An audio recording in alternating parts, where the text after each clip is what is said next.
So another aspect of California, I'm sorry, of the United States going to war with Mexico is California.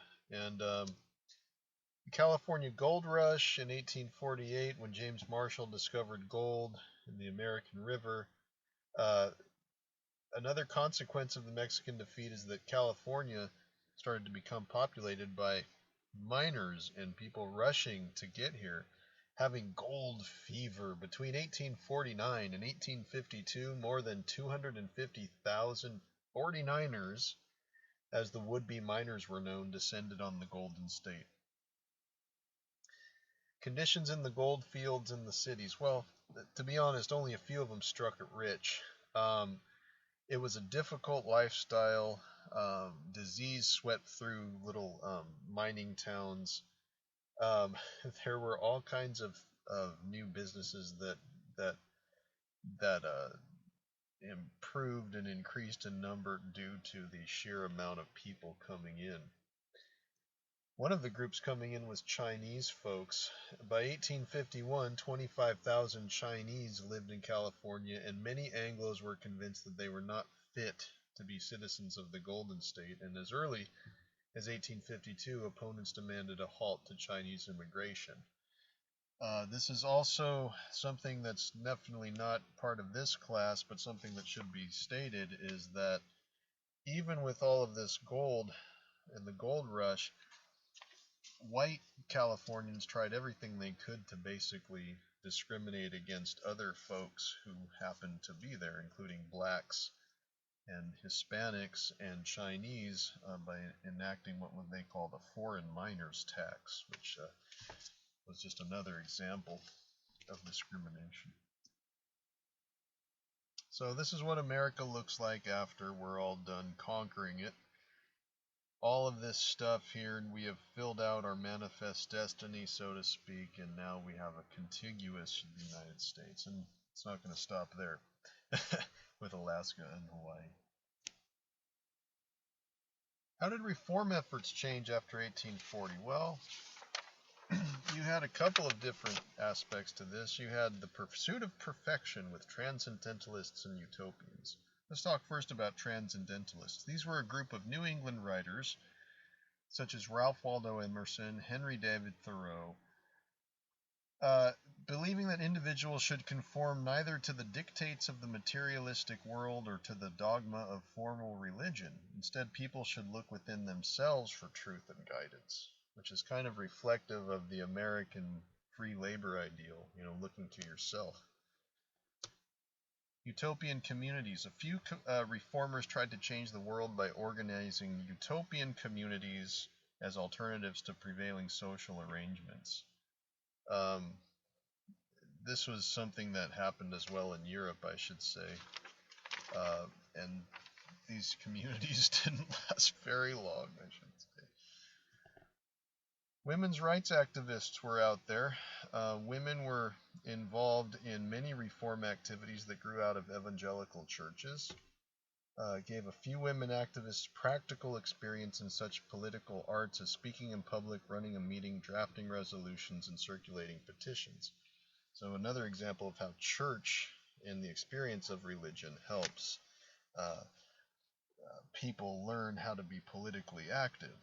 In 1848, in Seneca Falls, about 300 reformers led by Elizabeth Cady Stanton and Lucretia Mott gathered there for the first National Women's Rights Convention in the United States. Calling for equal rights for women, they came up with something called the Seneca Falls Declaration of Sentiments, styled just like the Declaration of Independence. And if you were to read that document, you could totally see how it's almost the same language. Nearly 24 other women's rights conventions assembled before 1860, repeatedly calling for suffrage and an end to the discrimination against women. They sought fair pay and expanded employment opportunities for women. And this appealed to the free labor ideology. So women wanted equality, and this would be something that would be very difficult to achieve, and it wouldn't be until 1920 when they would finally get the opportunity to change the Constitution so that they could actually vote. There's a picture of Elizabeth Cady Stanton. How did reform efforts change after 1840 with abolitionists? Well, abolitionism became a huge political issue, especially in expansion. They continued in the 1840s and 1850s an opportunity to offer an unpopular ideal for many. Like, I'm not going to say a lot of people enjoyed having, they didn't not like slavery, but they didn't want it to spread. And I think abolitionists wanted simply to have people, they wanted slavery to not spread, and they appealed to that aspect of things. And that moved to the center of national politics in the 1850s. Black leaders such as Frederick Douglass, William Wells Brown, and others became impatient with white abolitionists' appeals to the consciousness of the white majority, and they wanted a little bit more radical political action to eliminate slavery altogether. Racial prejudice continued in the North, as you had 250,000 free blacks, which is about 2% of the population in 1860. There was tremendous racial prejudice, and a lot of people make the mistake when the Civil War happened that the South was all about slavery and the North was against it.